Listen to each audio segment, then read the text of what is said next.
Hello, good morning, student. So today we are going to discuss our chapter which have we already studied in the previous video. Here we are gonna see the revision video of the question answer of rural administration. So let's see what we have here in this. First of all, I'm gonna tell you one thing that your exams are very close. So just look on every video of SST and try to understand every answer just to know and answer all the following questions. So let's start here with the question number 1. What is work of the police? अब देखिए rural administration में हमने एक चीज़ देखी थी कि किस तरह से गांव का जो है पूरा मैनेजमेंट चलता है. ओके तो यहाँ पे जो क्वेश्चन नंबर 1 है ये कह रहा है कि क्या काम होता था पुलिस का. अब हमें यहाँ बताना है every police station has an area that comes under to control. हम जैसा कि जानते हैं कि हम सिटी में रहें या गांव में रहें या कहीं भी रहें, हर पुलिस स्टेशन का अपना एक एरिया होता है जो उसके कंट्रोल में होता है. The police maintains law and order to establish a peace in the society. The police has investigate take action and the case register with in the area. By doing this police provide safety and security to the general public. Basically जो भी area का police station होता है उस police incharge की duty होती है कि उसके एरिया में जो भी चीज़ें हो रही हैं उस पर वो ध्यान दे. अगर कोई क्राइम हो रहा है, किसी तरह का कोई FIR दर्ज किया गया है तो वो उसे प्रॉपरली इन्वेस्टिगेट करे. इसके साथ साथ अपने लोगों को जो है अपने एरिया के लोगों को वो सेफ्टी प्रोवाइड करे, security they for the general public. Now we are going to see the second question. List 2 things that the work of a Patwari includes. अब हमें 2 चीज़ों के बारे में बताना है जो कि पटवारी के काम के अंडर आती है. First let's see, the land record keeper. A patwari is a government official in the rural area and maintain a record of ownership of land and tiling. This work include. अब देखिए पटवारी होता कौन है. पटवारी वो person होता है जो government के पास सारे रिकॉर्ड्स रखता है कि कौन सी ज़मीन किसकी है रूरल एरिया में या फिर अर्बन एरिया में और किसकी क्या ओनरशिप है. तो ये सारी चीज़ें क्या करता है वो मेंटेन करके रखता है. इसके अंदर 2 काम आते हैं उनके, तो चलिए उनके अंदर मतलब बहुत सारे काम होते हैं बट हमने यहाँ पे जो लिस्ट किया है वो 2 वर्क्स हैं. तो वो कौन से हैं. Maintenance of land records. He maintain updates the record of the village. पहला तो लैंड रिकॉर्ड यानी ज़मीन जायदाद जो होती है इनके कागज़ों का रिकॉर्ड मेंटेन करके रखना. इसके अलावा सारे रिकॉर्ड्स जो हैं उसके पास उसको हमेशा टाइम टू टाइम अपडेट करते रहना. फिर दूसरा है कलेक्शन ऑफ लैंड रेवेन्यू, यानी जो भी ज़मीन के टैक्सेस होते हैं ये उसे कलेक्ट करना होता है. He organizes the collection of land revenue from the farmer and provide information to the government. और इन सारी चीज़ों की इन्फॉर्मेशन क्या करता है वो गवर्नमेंट को प्रोवाइड करता है about the crop in the area. मतलब कौन सा क्रॉप यहाँ पे ग्रो किया जा रहा है, इन सारी चीज़ों की information. Now we are going to see the question number 3. What is work of tehsildar. अब तहसीलदार का काम क्या क्या होता है वो हम यहाँ देखेंगे. They have to hear a dispute related land. Tehsildar को जो भी लैंड से यानी ज़मीन से रिलेटेड जो भी लड़ाई झगड़े हैं उसे सुनना होता है. They also supervise the work of patwari. और वो जो पटवारी काम कर रहा है उसके काम पे भी देख रेख रखनी होती है. And make sure that land record maintain properly. और जो भी लैंड रिकॉर्ड मेंटेन किया जा रहा है वो करेक्ट हो ये देखना होता है. They make sure that the farmer can easily obtain a copy of land record. और ये भी उसे मेक श्योर करके रखना होता है कि जो भी लैंड रिकॉर्ड की कॉपी है वो उस फार्मर को मिल जाए आराम से. Student can obtain their caste certificate EDC. और जो भी कास्ट सर्टिफिकेट वगैरह बनाना होता है तो वो भी वो प्रोवाइड करता है.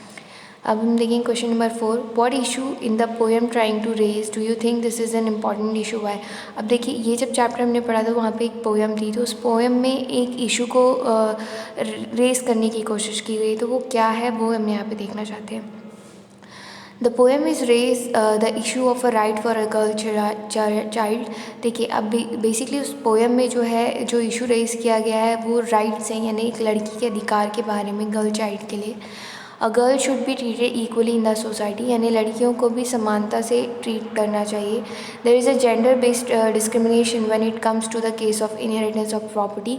और जब भी हम अगर बात करें तो कि जो भी प्रॉपर्टी है ये सारी चीज़ें भाई को मिलती है, बहन को नहीं मिलती, बेटे को मिलती है, बेटी को नहीं मिलती। तो ये जो जेंडर बेस्ड डिस्क्रिमिनेशन हो रहा है, ये सारी चीज़ें ना हो, ये वाला जो है ये इनका मेन टॉपिक है। Traditionally all the sons would get the inherited in property but daughters are debarred from it. यानी बेसिकली क्या है, जो ज़मीन जायदाद है वो बेटे को मिल जाती है पर बेटियों को नहीं मिलती। तो इनमें भी समानता का हक होना चाहिए, ये उनका कहना है।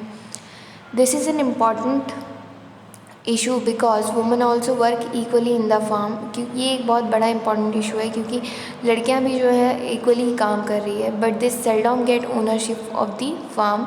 She should be given the same right as male child is given. Dowry is not compensation to a girl child. और ये जो है जो भी राइट्स हैं वो एक जो मेल चाइल्ड को मिल रही है वो गर्ल को भी मिलनी चाहिए। और डाउरी जो हम दे रहे हैं किसी तरह का कोई कंपनसेशन नहीं है, ना ही ऐसा होना चाहिए।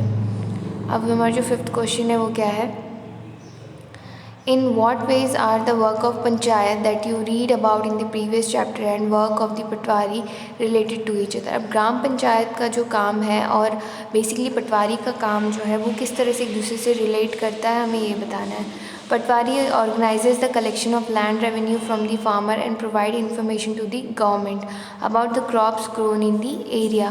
While Panchayat looks after a local need, it also needs a land record when construction of road or drainage or installation of a hand pump needs to be carried out. Moreover, many land disputes can be easily settled in the Panchayat itself. Thus, the both Patwari and Panchayat need to cooperate with each other in their work. अब देखिए पटवारी जो है कई तरह के land revenue और बाकी की चीज़ें ऑर्गेनाइज़ करता है कि सारी चीज़ें प्रॉपर्ली मिल जाए। अगर किसी तरह का कोई प्रॉब्लम आ रहा है उस एरिया में, उस पर्टिकुलर गांव में, तो वो पंचायत के काम में जो है बेसिकली उसकी हेल्प लेते हैं। कई तरह के लोकल नीड्स जो है रिकॉर्ड मेंटेन करना है, कंस्ट्रक्शन है रोड पाइप का, इंस्टॉलेशन है हैंड पम्प का, तो ये जो काम है कहीं ना कहीं पंचायत और पटवारी को मिल के ही देखना होता है। तो इन दोनों का एक दूसरे के साथ कोरिलेट करना बहुत ज़्यादा ज़रूरी है। अब हम देखेंगे question number 6, visit a police station and find out work that the police have to do prevent a crime and maintain law order in the area specially during a festival और public meeting etc। अब देखिए जो भी police station होता है तो उनका काम देखिए और बताइए कि किस तरह से क्राइम या लॉ को मेंटेन करने के लिए उन्हें क्या क्या काम करने पड़ते हैं फेस्टिवल या फिर किसी भी पब्लिक मीट में, तो उनके काम को यहाँ पे बताना है। During festivals and the public meetings the police become more alert and take a following action to prevent a crime and maintain a law and order. अब देखिए फेस्टिवल्स और पब्लिक मीटिंग के टाइम में पुलिस जो है बहुत ज़्यादा alert हो जाती है और वो कई तरह के एक्शंस लेती है क्राइम को प्रिवेंट करने के लिए और लॉ को मेंटेन करने के लिए।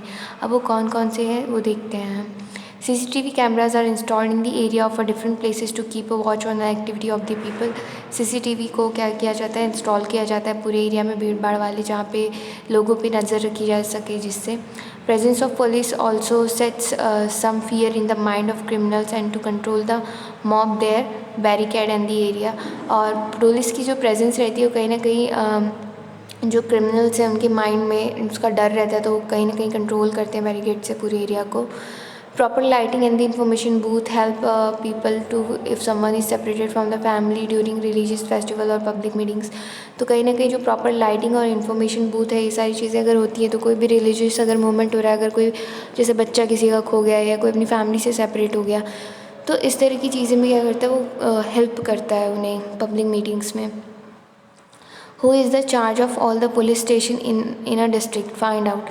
अब जो कौन चार्ज करता है पुलिस स्टेशन का, मेन पर्सन कौन होता है, तो in a district the SP which is a superintendent of police is in charge of all the police station. Individual police station have their own station house officers which is SHO। So जो superintendent of police है यानी SP हैं, ये in charge होते हैं पूरे police station के, उनके एरिया के। अब हम देखेंगे question number 8, how do women benefit under a new law. जो न्यू लॉ आया है उसके अंडर में वुमेन्स को क्या बेनिफिट है वो हमें देखना है। Under the new law, sons, daughters and their mothers can get an equal share in the land on their ancestors' property. This law will be benefit a large number of women. This law is a positive step towards bringing about a gender equality in society.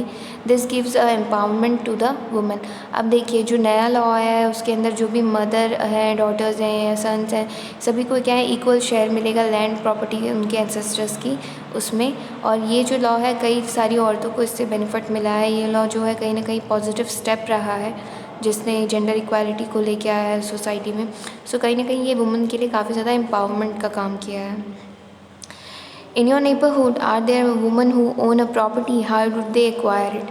अगर हम अपने neighbourhood की बात करें तो वहाँ पे कई वुमेन्स होंगी जिन्होंने प्रॉपर्टी ओन की है, तो उन्होंने कैसे लिया है, तो उसके बारे में यहाँ पे बताना है। There are many women in the neighborhood who own a property. Some of them have got the property from their forefather. Some others have bought the property with their own labor and handwork. अब देखिए basically कुछ लोग औरतें जो हैं वो खुद के पैसे से कमा के अपनी प्रॉपर्टी बनाई है, कुछ लोग जो हैं उन्हें अपने फादर यानी अपने ग्रैंडफादर इनसे वो प्रॉपर्टी मिली है, तो इस तरह से जो है उन्होंने उस प्रॉपर्टी को एक्वायर्ड किया है। आई होप ये चैप्टर आपको समझ में आ गया, इसके question answer. In case if you have any doubt in any question you can ask me any time. Thank you for the day.